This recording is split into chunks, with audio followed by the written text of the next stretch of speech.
Sure I do. It's your boy Crypto Blood, and welcome to another episode of My Two Satoshis. It is January 8th, 2019.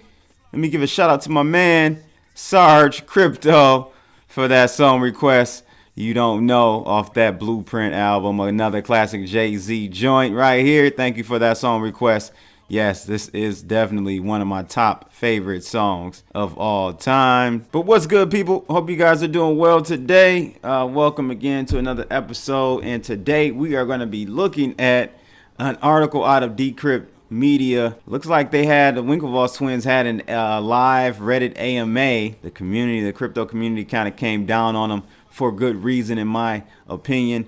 If you guys don't know, these guys put out an article, a full page spread, I think in the Wall Street Journal. Can't remember what newspaper, but it essentially was about like bringing rules to the crypto game. And man, I can't believe they did this. This just lets you know that the more money a group or entity or person makes, the more they're going to want to control things. Doesn't matter if it's centralized or decentralized.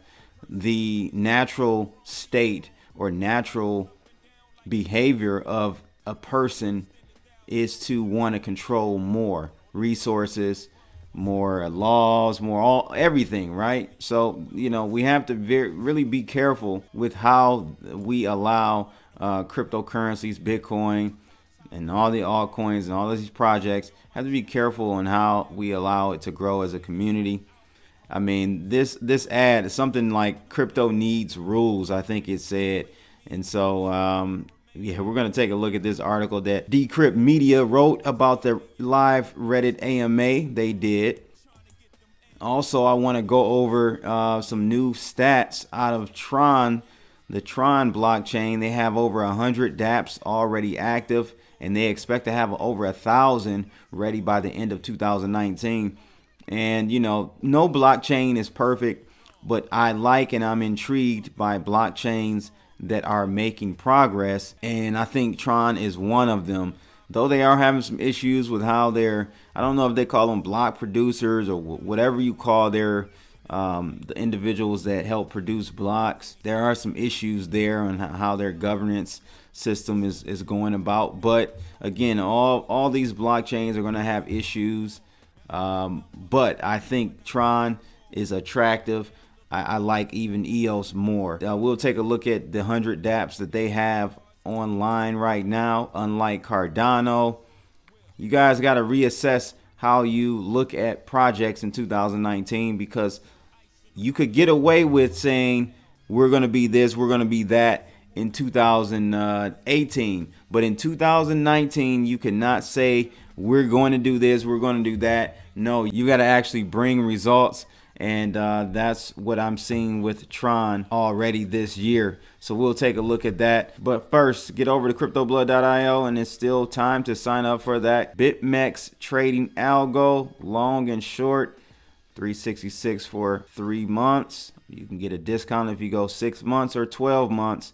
Deep discounts for 12 months, almost 50% off. But yeah. All the information is there on this page. I'll leave a link in the description of this video. Also, live real-time results up until like a couple days ago. I have to update it manually in TradingView, but you can see that. It's all there for you to check out. So check it out, cryptoblood.io, and the link is in the description of this video below. So let's take a look at this market cap. We are currently sitting at $136 billion. Bitcoin's dominance is still around 51%, almost 52 right now, and we had another slight pullback. As long as we can stay above, from a market cap perspective, stay above, really we want to look at the last high, so above 133, 134 area. We got to just stay above that. We're good. You see we bounced off of it there yesterday. We're still holding that trend line. If you take a look at that, I can't really draw it here, but we're holding that trend line from a market cap perspective. So that's good. Holding that trend line here as well. We kind of broke below it a little bit, but the bulls came back in and inched it right back up. And we're trying to hold it here. It's still still having trouble holding that trend line. So we'll have to see what happens. Definitely something's going to have to give in the next 2 or 3 hours, because simply we can't just keep going sideways like that, because then the market would essentially see that we've broken the trend line and then we would drop down. Either way, we got to figure out if we're going to kind of inch here and finally break up, or we'll do one of these moves and break back down below this trend line right here. So we'll have to see what happens, people. I'll keep you posted. But the first article is out of Z Crypto. 100 Dapps already active on Tron's network. 1,000 expected by the end of year. So it says here, since the CEO of Tron, Justin Sun, made the announcement on Twitter that the foundation was ready to provide funding to rescue developers on Ethereum's network from their failing platform, Tron has experienced good responses from developers, but this offer was not without a condition. Mr. Sun stated that developers would migrate with their dApps to Tron network. Tron will build and fund to rescue ETH and EOS developers from the collapse of their platform as long as their developers migrate their dApps to Tron. 1 month after the launch of Tron Virtual Machine, Tron had a record of 20 dApps active on its platform, and the developers are having a better experience on the Tron network because it is easier to use than the Ethereum one. Tron's CEO announced that the network is expecting 80 plus more. True to his word, more developers have joined the network, and the number have increased to hundreds of dApps active on Tron's network as of the time of this writing. I wonder how many people left EOS, though. I don't see that being the case. That guy's son is a good marketer, though. Tron Foundation has also put in a lot of hard work trying to grow and develop their dApps to ensure that developers have better experience operating on Tron's network. Mr. Sun stated that Tron is ready to put in all that it takes to explode the growth of dApps on its platform. One of the dApps on Tron, TronBet, has been performing better than Ethereum's IDEX. That's not hard to do. Tron started a Dapp weekly report to enable other developers to understand and build on Tron. The performance of Tron Dapps is a major force pushing up its daily transaction and users. Like I said, I'm glad to see them growing, though they are still far from performing like EOS. So definitely better than Ethereum. That's why, I was started to become a supporter of it. For a long time, I ignored Tron because it was just all hype, all white paper, no actual product. And Sun is proving himself. He's doing it. The community is doing it, and they're making progress. So you guys let me know your thoughts about Tron. Do you hold any? Are you guys following the project at all? We'll see how this pans out for sure. And I actually have another article out of Decrypt Media that I may cover tomorrow that kind of talks about the issues that Tron is having right now as far as their governance. So it's not all, a rosy Goldilocks scenario, and it won't be for any of these projects, but I'll try to make sure I cover that tomorrow so you can kind of get both sides of the coin.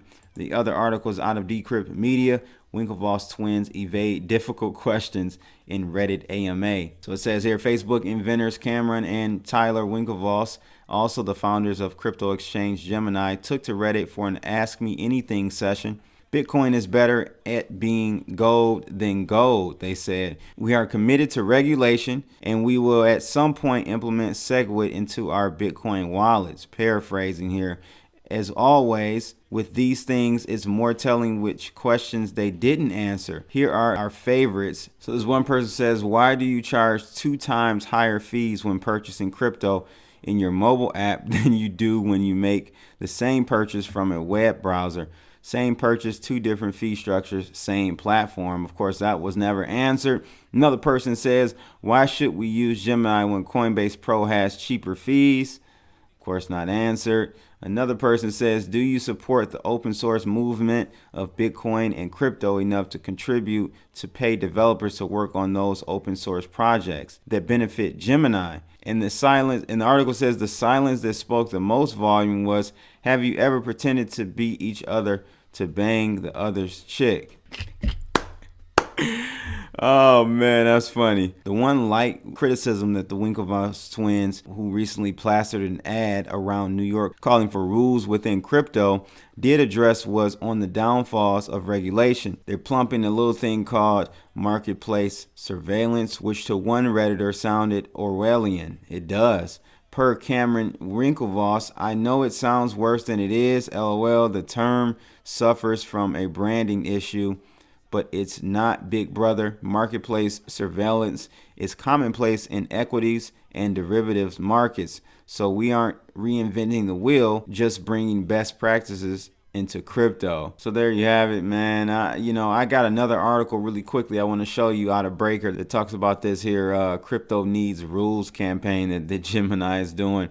It says here, last week, ads touting the Winklevoss twins currency exchange Gemini began appearing across the city on taxis, phone booths, subway cars, even taking over a full-page ad in the New York Times. Unsurprisingly, crypto aficionados were not impressed, especially since the marketing push emphasizes regulation. The ads call Gemini the regulated cryptocurrency exchange and use messaging like the revolution needs rules and cryptos without chaos. Wow, this is just insane, people. The Winklevi have a history of compliance in the crypto space. They founded Gemini Trust Co. in 2014, but waited until the New York State Department of Financial Services granted them licenses before launching what was initially just a Bitcoin exchange in 2015. Promoting rules and regulation alienates a lot of people involved in the cryptocurrency space, and the Winklevi must know that. Indeed, their new ad campaign hasn't been well received by crypto figureheads like Eric Voorhees, CEO of Shapeshift, 3 days ago on Twitter. Voorhees reminded the internet that crypto has a lot of rules already, adding crypto is a system of laws and not men. I agree with Eric Voorhees. And, we just need to make sure we continually check these people out here that are trying to change what cryptos were originally about. I even advocate you close your Gemini account over this. This is nonsense, in my opinion. This is totally against what cryptos are about. And this guy here, Dan McArty, says, I just closed my Gemini account due to this ad campaign. Obviously, crypto exchanges need to obey regulations, but openly embracing legacy regs that hurt consumers and the industry at large is unacceptable. I totally agree with him on that. Maybe Gemini is trying to be controversial, taking the all press is good press route. The sheer number of their ads populating New York indicates an expensive effort to get their name out there. But that begs the question, how many average passerbys in the city are going to know enough about cryptocurrencies to care that this company, Gemini, is supposedly bringing order to it? The article goes on to say here that people outside the tech industry also seem to have ideas about the need for regulation in cryptos. Burton Joseph, who sold his garment industry business last year, said that crypto seems to me like the Wild West. My nephew and his friends invested in Bitcoin. Some made a fortune, some lost a fortune. A UPS delivery man walked past the Gemini ad pushing a pile of boxes. He said, I have to wait to see till it works. The last passerby who agreed to answer our questions, maintenance worker Malik Hassan, wasn't too sure what cryptocurrency was at first. But when we brought up Bitcoin, he said, I heard it can be a little illegal, hearkening the cryptocurrency's dark web drug buying connotations. So we still got some time, people, to really educate people. It's really early in the game to do that. And that's actually why this is very dangerous, these types of campaigns, because it's so early. You can mold people's opinions about cryptocurrencies and how it needs to be implemented and rolled out to society. Thank God we don't need rules. We don't need permission, I should say. But, the people that understand the technology fully really need to be behind helping people understand how to use cryptocurrencies the right way, without regulation, without all of this oversight. They're trying to basically put a square in a circle. We don't need squares in this crypto circle. And so, I think we will get there, hopefully, but we just got to remember our roots, what this is all about. This was essentially about leaving the legacy system And we got to get back to that, in my opinion. So you guys let me know your thoughts about this Winklevoss campaign. It's just hideous, man. I'm disgusted. I would definitely close my account if I had a Gemini account. Never had one. That's it for today. Shout out to my man Sarge Crypto for that song request again. That's my 2 Satoshis for January 8th, 2019. I'm out of here. Holla.